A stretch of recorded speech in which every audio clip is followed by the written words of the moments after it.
I have made a video on this very topic in the past, but the quality of that video is not up to standard, so today I thought I would remake this analysis video that I have made in the past. That's why you may have seen me discuss this topic before if you have been subscribed to me ever since the first few weeks of my channel, and if so, I am extremely honoured to have kept you watching my videos ever since then. Without further ado though, let's talk about Gecko Moria, a character who I believe is ridiculously underappreciated. We're going to be looking at how his character serves as a foil to Luffy, and how wonderfully Oda shows us what Luffy could have been had things gone differently in One Piece. Gecko Moria, the main antagonist of the Thriller Bark arc, and Monkey D. Luffy, our main protagonist of the story, are far more similar than you'd think at first. They are characters who were initially very like-minded, but went through extremely different circumstances. Moria is what Luffy could have been had he undergone the tragedies and difficulties of Moria's circumstances. Behind his abnormal design and devil-like features, there is an extremely interesting personality and frame of mind to Moria. He is an incredibly tragic character, and that is something that definitely makes him stand out to other characters in the series. It's quite clear from the information we've been given that Moria began his journey as a pirate with a very similar mindset and attitude to Luffy's. However, unlike Luffy, he had to witness his crew's annihilation firsthand at the hands of Kaido. This is an experience that Luffy can only somewhat relate to. When Moria and Luffy first meet in chapter 463, Moria personally comments on the similarities between Luffy and himself, specifically regarding Moria's ambitious and overconfident attitude during his younger days. In chapter 0, we actually see young Moria. We see his presence at Roger's execution, and I'd like to think that this is most likely when he first embarked on his journey in search of the One Piece, which would make sense considering the timeline. That was the beginning of the Great Pirate era. As we can see from his expression here, he likely began his journey with a similar positive outlook as Luffy did. That's just one way in which they are similar, but back to chapter 463, and Moria then goes on to remark that the importance of superior underlings is essential, insinuating that he believes overconfidence in yourself will only lead to your downfall. He says that he will become the Pirate King by simply using the help of others. Now, this is a characteristic present within Luffy too, however in Moria's case, this characteristic is taken to the absolute extreme. Luffy is obviously dependent and reliant on his companions to aid him in achieving his goals, but Moria simply wishes to lead from the shadows and pull the strings. The key word here is simply. Moria no longer sees his associates as friends or family like Luffy does. He sees them as merely a means to attaining what he wants. This extremely reliant and dependent mentality that Moria has stems from Moria's circumstances. I'll delve into that a little bit more later, but just in general, current Moria is the product of some very terrible circumstances. Moria comments on Luffy's mentality as if it were inferior to his, which is clear from his relaxed and dominant demeanor. He's sitting comfortably ahead of Luffy. But the things he's saying, his body language and his confidence, it all comes from experience. Moria's philosophy and his beliefs are the product of a terrible experience. Moria's circumstances in the past shaped his current characteristic way of thinking that he needs powerful, undying subordinates to achieve his goal, and there's actually a bitter truth to what he's saying. As a child, Luffy is told by Ben Beckman that the safety of the entire crew and ship rests on the captain's shoulders, and that it's a huge burden to carry. If a captain were to lose his entire crew and survive, that would leave a terrible scar on the captain's psyche, filling that person with guilt and regret. Luffy's desire for freedom and his perception of what it means to be a pirate stems from his interactions with the Redhead pirates in chapter 1, but that's a different topic entirely. The point is that Shanks and the Redhead pirates' presence in Luffy's childhood heavily impact his outlook.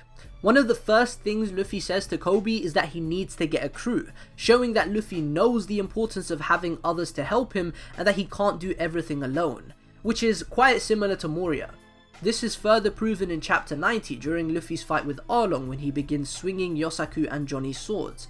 This is one of my favourite moments for Luffy, at least in terms of characterization, because it shows us that Luffy can be very mature and thoughtful. He says, "I don't know how to use a sword. I don't know how to navigate either. I can't cook and I can't tell lies. I know I can't live without help from a lot of people.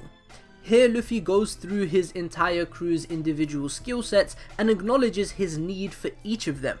A need for strong subordinates is very evident in the world of One Piece, as everybody of success has formidable subordinates. Roger had Rayleigh, Oden, Scopper and more. Whitebeard had Marco, Ace, Jozu, Vista and more. Kaido has the Calamities, the Flying Six, the Headliners and more. Big Mom has the Sweet Commanders, Oven, Daifuku, Perospero, Tamago and more. It's virtually impossible in the world of One Piece to stand at the top alone.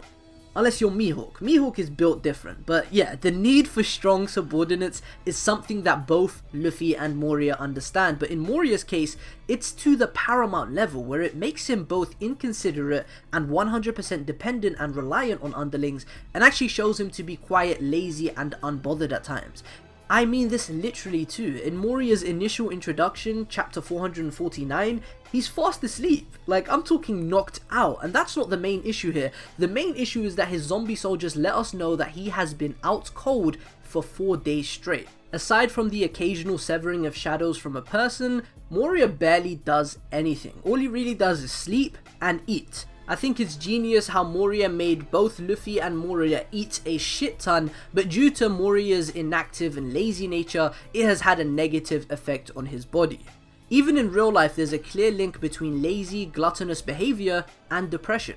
Everything about Moria's frame of mind during Thriller Bark screams depression. It screams tragedy, it screams unfortunate circumstances, and that is because what Moria went through was without a doubt unfortunate. It's a shame that we didn't actually get a flashback or some scenes of Moria's crew being killed in front of him, because that would have been glorious and could have done wonders for his characterization, but just based off of what we know, it's very obvious he went through something very, very tragic. Another instance of Moria's laziness is in the entire interaction between himself and Luffy. It is so evident that he doesn't even want to move to fight Luffy. He just uses his doppelman to deal with him. Although at this stage, Moria is still being somewhat good-humoured and not necessarily affected by Luffy's remarks. Eventually, the challenging nature of Luffy clashes with Moria's laid-back attitude a great deal and starts to get him pretty worked up. To which he says, when an inexperienced youth misjudges the situation, he sets himself up for massive humiliation. This illustrative side of Moria makes it seem as if he's somewhat coaching Luffy. And this obviously isn't because he cares, but because he too was once just like Luffy and learned the hard way. Still though, this is only their first meeting, and as the arc progresses, we get to see more and more of Moria's mindset, and we see how his attitude transforms from carefree and patronizing into bitter, mad, but depressed, telling us that Moria is essentially broken. This is particularly clear in the final showdown of their battle, where he talks about Luffy, specifically Luffy's strength, and how he truly isn't fit for the New World. He had just witnessed the crew's amazing teamwork and takedown of Oars, but that wasn't enough to impress him. He tells him that even though you have a couple of good underlings, you're gonna lose them all. And his expression when he says this perfectly summarizes the kind of mental state that Moria is in at the time of saying this. He is utterly mad. He said it himself, he was just like Luffy. Could you imagine Luffy this depressed? A shut-in, spending his time away, sleeping and eating on a ship in a sea covered in a fog so thick that it blocks out all sunlight. Could you imagine Luffy like this? This broken? This down? What Moria went through must have been terrifying. 20 to 30 chapters after Moria tells Luffy he's gonna lose his entire crew, Luffy wakes up on Amazon Lily. His crew was just annihilated. We all know how Sabaody ends, right? This scene at the end of Thriller Bark, Moria telling Luffy that he's gonna lose his crew, it's actually some pretty solid foreshadowing. But yeah, Luffy wakes up on Amazon Lily, but luckily, Luffy immediately understands that his crew must be safe, just like he was. But I'd like you to imagine that the Straw Hats truly did die on that day on Sabaody, that Kizaru and Kuma massacred them for real and forced Luffy to live with that stained in his memory. I'd like you to imagine that after the War of the Best in Marineford, Luffy got back to Amazon Lily after just witnessing the death of his brother, but he had nobody there to remind him of his crew. He didn't have Jinbei to remind him of the people that he still has. Is it so far-fetched to believe that Luffy would become as broken and unfixable as Moria is? They were very similar before going through these tragic events, and I think that's the entire point of Moria's character. The man who truly believes you can never count on your crew because they are mortal. Zombies are dead, so they have nothing to lose.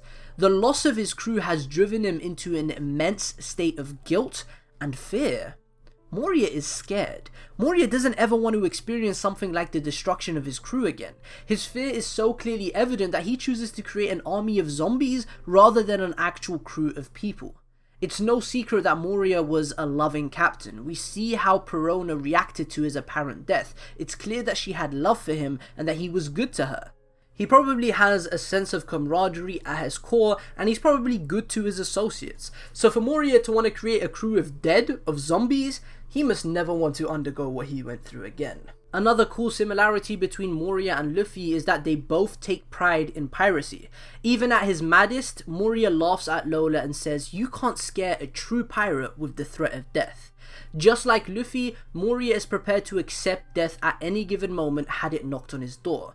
Whilst Moria may have some tragic and contrasting reasons for accepting such a fate, we can see that this is a true pirate's frame of mind, and that this is shared between both Luffy and Moria. They have some differences, but at their core, Luffy and Moria are very similar characters, and Moria serves a brilliant role as a foil to Luffy. But the difference is that Moria now, currently, is the embodiment of PTSD. He truly went through a traumatic experience which Luffy can only somewhat relate to. Moria is Luffy without the main character benefit, without help, without anybody left alive to console him, without Jinbei. Luffy too has felt loss, similar to Moria. He's gone through a terrible experience, but Moria is still going through that grief and trauma and still struggling to deal with that traumatic experience. His existence is a constant reminder of the guilt and regret he should be feeling for letting his companions die. He still believes deep down that he's after the One Piece and wants to become the Pirate King, but his behaviour is that of a man drowned in misshapen preparation plans that are probably never gonna end. Moria is a very, very tragic character, and he is exactly what Luffy could have been if Jinbei wasn't there for him in Amazon Lily after the war. I hope you guys enjoyed this character analysis video. Let me know if you'd like other videos similar to this in the future, and comment your thoughts down below and subscribe for more One Piece content. I've been Fiji. Peace.